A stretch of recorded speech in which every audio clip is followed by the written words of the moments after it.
ఒక భర్త చనిపోయిన మహిళ ఏడిస్తే దానికి కూడా రాజకీయం చేసేంత మానసిక దౌర్భాగ్యం ఉండడమే మరి కాంగ్రెస్ పార్టీ యొక్క నీతిమాలిన నీతిబాహ్యమైన రాజకీయానికి నిదర్శనం. అంతమందిని చూసి నాకు గోపీనాథ్ గారు ఇంత పెద్ద కుటుంబాన్ని ఇచ్చారు మా జూబ్లీ హిల్స్ కాన్స్టిట్యున్సీలో అని చెప్పి ఆమె కంటతడి పెడితే ఆమె భర్తను తలుచుకొని, భర్త చనిపోయి ఇంకా 6 నెలలు కూడా కాలేదు బ్రదర్, బాధ ఉండదా? భారతదేశంలో మన సాంప్రదాయంలో డెఫినెట్గా భర్తను ప్రతిరోజు తలుచుకుంటారు, తండ్రిని తలుచుకుంటారు, పిల్లలు చనిపోయిన తర్వాత తలుచుకోరా? కుటుంబ సభ్యులకు ఆ మాత్రం ఉండదా? అంతమందిని చూస్తే ఇమోషన్లో ఆమె బాధపడితే దానికి కూడా రాజకీయం చేయడం అంటే కాంగ్రెస్ వాళ్ళు ఎంత నీతిమాలిన మనుషులో, ఎంత సిగ్గుమాలిన మనుషులో, ఎంత దిగజారుడు రాజకీయానికైనా సిగ్గు లేకుండా.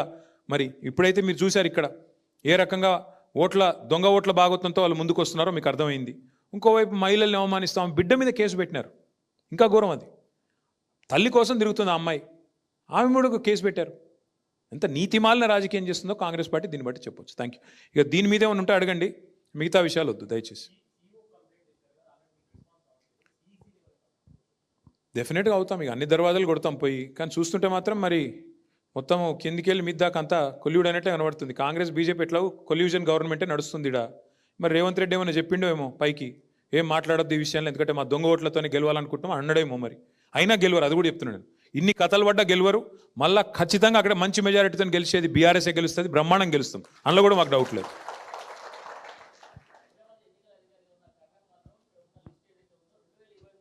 నేను ప్రజెంట్ ఇస్తున్నా కదా, నేను ప్రజెంటేషన్ ఇచ్చిన ఒక్క నిమిషం. సెప్టెంబర్ 2 నాడు ఓట్లు ఎక్కినాయి అని చెప్తున్నా. మీ కుల్లా ఒక్కొక్క మనిషికి 3 ఓట్లు, 4 ఓట్లు లేని ఇళ్ళల్లో ఓట్లు. ఇప్పుడు నేను చూపెట్టింది ఏమన్నా నా కథనా, నా సొంత కవిత్వమా? మీకు ఆధారాలు ఇస్తున్నా. మీరు మీడియా కూడా ఇన్వెస్టిగేటివ్ జర్నలిజం మర్చిపోయాను. ఒక్క తెలుగు మీడియా అయినా పోయి చూసిండా? మేము ఇంత పెద్ద షికాయత్ చేస్తే పోయి కనీసం ఎంక్వైరీ చేసిండ్రా? వాడోడో చెప్పిండు, వీడోడో చెప్పిండు అని రాసుడు తప్ప మీకేడమైంది మీడియాకు సోయి? పోయి చూడరా కనీసం ఏమవుతుంది, నిజంగా ఓట్లు ఉన్నాయా లేవా అని? ఎల్లయ్య చెప్పిండు, మల్లయ్య చెప్పిండు, నేను చెప్పేది నమ్మని అంటలేను. నేను చెప్పింది తప్పని మీరు చూడండి, కావాలంటే చెక్ చేయండి, మేము వద్దంటలేం కదా. మీరు అసలు ఆ పనే చేయట్లేదు. మీరు మమ్మల్ని అడగడం కాదు, ఏదో మేము కోర్టులో మీద ముద్దాయిల్లాగా, మీరు లాయర్లలాగా పోయి చూడండి ఒకసారి ఫీల్డ్కి. తప్పకుండా మంచి జరుగుతుంది ప్రజలకు కూడా.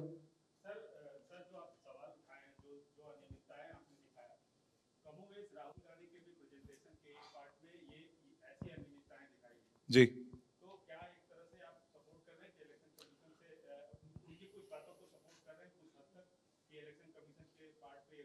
नहीं, मैं राहुल जी से मैं बस एक ही चीज़ पूछना चाहता हूँ, राहुल गांधी जी से, कि आप जब कहते हो कि बिहार में ऐसा ऐसा हुआ है, वहाँ की हुकूमत ने और सेंट्रल गवर्नमेंट ने इलेक्शन कमीशन के जरिए ये सब किया है, जो भी हरकतें हैं वो पॉइंट आउट कर रहे थे, कर्नाटक में ये किया, महाराष्ट्र में वो किया, बिहार में ये कर रहे हैं, तो तेलंगाना में आपकी सरकार है और यहाँ पे तो बूथ लेवल ऑफिसर सारे गवर्नमेंट के एम्प्लॉई हैं, और आपकी गवर्नमेंट यहाँ पे पूरी तरह से आपके leader fake voter ID card distribute कर रहे हैं, और वही फेक वोटर उनके घर में 3-3 वोट रहते हैं एक एक आदमी का। आपके कैंडिडेट के जो आपके उम्मीदवार हैं उनके भाई का 3 वोट रहता है। इसका जवाब क्या राहुल गांधी नहीं देंगे?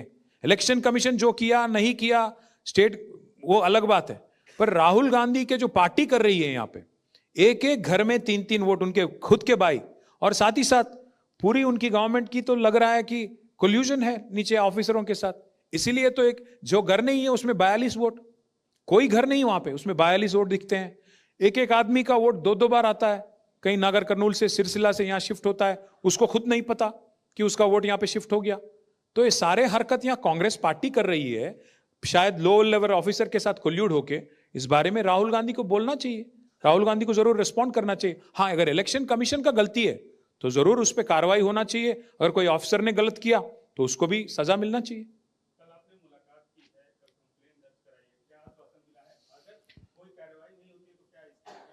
आश्वासन हमें यही दिया गया था कि तहकीकात होगी, इन्वेस्टिगेशन होगी, जांच होगी, पर 24 घंटा हो गया, इतनी बड़ी मामला है, इतनी संगीन मामला है, आज तक कुछ नहीं हुआ। तो हम इसीलिए सोच रहे हैं कि कल सुबह हाईकोर्ट में चले जाएंगे, वहाँ पिटिशन डालेंगे और हाईकोर्ट के जरिए एक डायरेक्शन लाने की कोशिश करेंगे, क्योंकि आवाज़ तो नहीं आ रहा वहाँ से, कोई रिस्पॉन्स तो नहीं आ रहा, कोई रिप्लाई आए नहीं हमें, तो मजबूरन जाना पड़ेगा। We have to go and knock on the doors of court of law.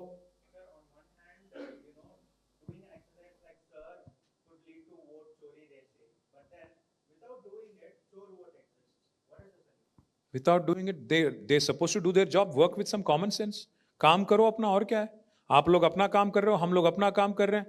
If a political party can identify so many mall practices, हम एक पार्टी हैं तेलंगाना में, और हमारे लीडर और हमारे बच्चे, हमारे कार्यकर्ता अगर घर घर जाके इतने माल प्रैक्टिसेस को पकड़ सकते हैं 2 दिन में, 24 घंटे में और 48 घंटे में इतने कुछ हम लोग पकड़ सकते हैं, तो how come election commission with all its might, with all its officers from top to bottom नहीं पकड़ सकते हैं क्या सब? Let them do their job properly, उसको तनख्वाह मिलता है, they get a salary, they get paid for this, they should do their job properly is all we are asking. ठीक से करने को बोलिए। Yes.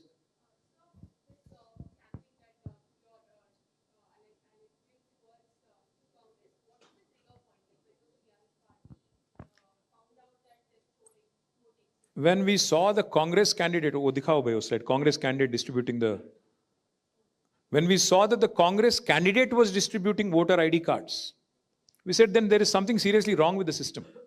Who is he to distribute this?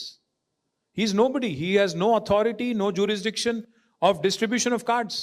Then we started digging into the matter कि अगर ये कर रहा है तो दाल में कुछ काला है, कुछ तो काला है। कांग्रेस वाले ये हरकत कर रहे हैं, फेक वोटर आईडी कार्ड अगर डिस्ट्रीब्यूट कर रहे हैं, वो फेक है सही है मुझे नहीं पता, इलेक्शन कमीशन को बताना होगा।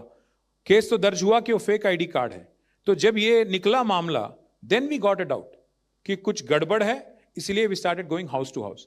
And let me say this, see we are a party but we can't go to more than 1 lakh houses, so we went to a few houses और इतना कुछ मिला हमें। अगर घर घर जाएगा और घर घर वेरिफिकेशन होगा, हम we are very sure that many such instances will be found out even by election commission. Yeah, thank you all, thank you very much.